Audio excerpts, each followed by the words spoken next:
Hey, Dave Staublin here. We're doing some good math, talking about rational functions, vertical asymptotes, and roots. And this is exploration 1 in activity 1 about vertical asymptotes and roots.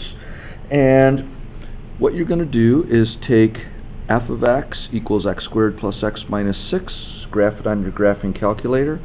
You'll get a graph that looks like this, and you can also graph y equals 0 and do a calculate intersect and find that there are roots or solutions at x equals -3 and x equals 2. And you can do the same thing for g of x, which graphs a straight line, and you will find that there is a root at x equals 2. So we've determined the roots of each function, and we did that graphically. Here's how you would do it algebraically.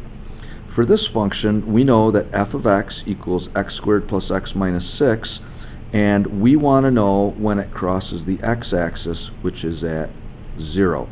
And so we have to solve this equation. Now, we could do it using quadratic formula, but we could also try to do it by factoring.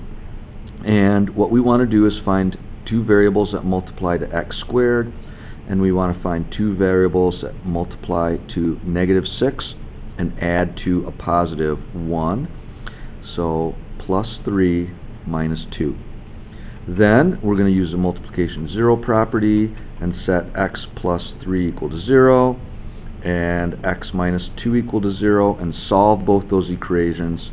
We'll subtract 3 from both sides and find that x equals -3, add 2 to both sides, and x equals positive 2. And so we found the roots both graphically and algebraically. This g of x function works the same way. We want to find out when the function equals 0. So this one's already factored. We just have to solve and find that x equals -2. Okay, part B says the following. Use your graphing calculator to graph the function h of x. Well, h of x is f of x, which is this function, divided by g of x, which is this function. Okay, then it says examine the roots, or examine the graph at the roots of f of x. So the f of x roots are x equals -3 and x equals 2. And also it says we want to examine the graph for the roots of g of x, where g of x equals 0. So those roots are x equals -2. Now you'll notice that the f of x roots are in the numerator and the g of x roots are in the denominator. So let's see what happens. If you use your graphing calculator, you can put this into y1, you can graph it, and then you can use the trace function, and if you plug in x equals -3, you will determine that y equals 0, and that point graphs there. If you plug in x equals 2, you will find out that y equals 0, which is right there. And if you trace x equals -2, you will find that you don't get an answer. So try going to the table, and the way you get to the table is doing second graph. And if you do that, you'll find a table and it will say error.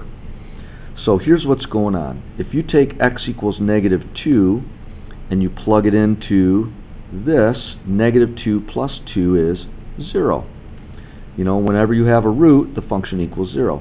So now you have this stuff on top divided by 0, and that doesn't work. So that's undefined. And when you have something that is undefined, you end up with this asymptote. Okay, so I'm just going to write asymptote at x equals -2. Okay, so now let's do the same analysis with this last part down here.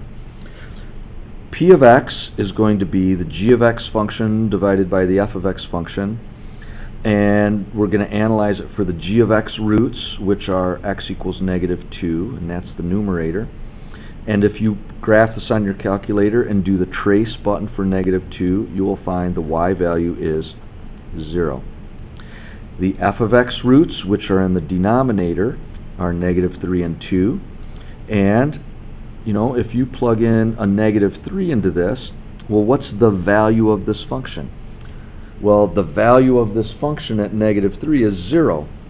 So this function equals 0. You have a divide by 0 situation, so this is undefined. And if you plug in a negative or a positive 2, you get the same thing. This goes to 0, so it's undefined.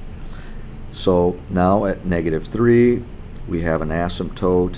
At positive 2, we have an asymptote. That's what our graph is going to look like. So, can you draw a conclusion about roots in the numerator, roots in the denominator, and how they affect the particular graph? That's what we're looking to do.